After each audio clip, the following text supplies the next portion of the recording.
What is the best, work visa or express entry?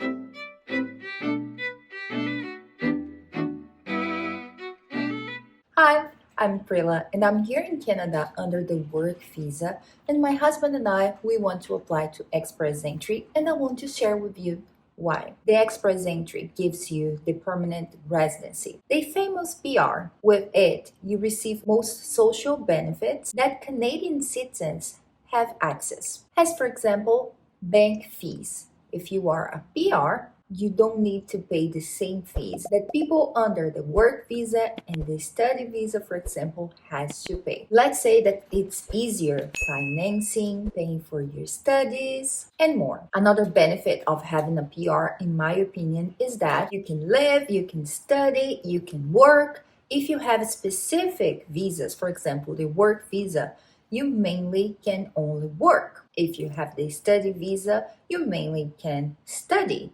In some cases, we have some exceptions, especially for the spouse. But my point here, if you have a PR, you have a more abundant type of visa, right? And guess what?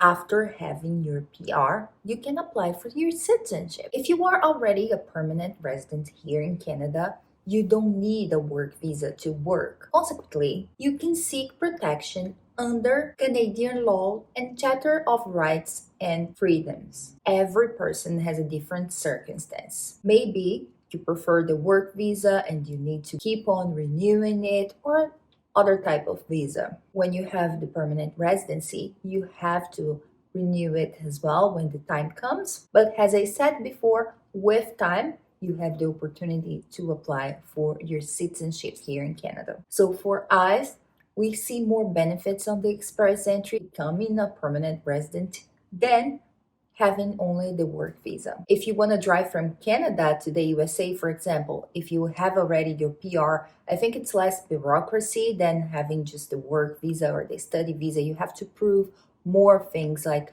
everywhere you go when you are not a permanent resident. In our situation, we want to change our status here because our plan is to stay here in Canada. But in some cases, some people, they come to Canada as permanent residents. They apply for the express entry process outside Canada. So this is also a possibility for you. But the most common ways to come to Canada is through a work or a study visa. And with time, depending on the province, you can change your type of visa and apply for the express entry and finally get your permanent residency and finally become a PR. We are in this process right now, and what we know is that the punctuation lately is high, but it's not impossible to be invited. When you gather everything that's necessary for your permanent residence application, you just have to wait. A good thing that, thank God, we had, it was a LMIA, because it will help you to increase your points on the express entry pool. In addition, good level of English proved on an IELTS or self-pip test, or maybe if you're applying for Quebec or other province that requires French, the same good grades, right? It's good you checking what applies better for you. What we know is that when you're single, you kind of receive more points than when you are married. And with time, when you reach 30 years old, after 30, every year you kind of lose some points or don't receive more points, let's say. And higher your qualifications, your studies, and your years of experience working in your field, better. And I can't stress enough that I would rather having the permanent residency than the work visa. But again, maybe you prefer still the work visa. It gives you more possibilities. You have to see what's better for you and for your family. Thank you so much for watching this video. I hope I've helped you somehow or maybe clarified something for you. See you on our next videos, and bye!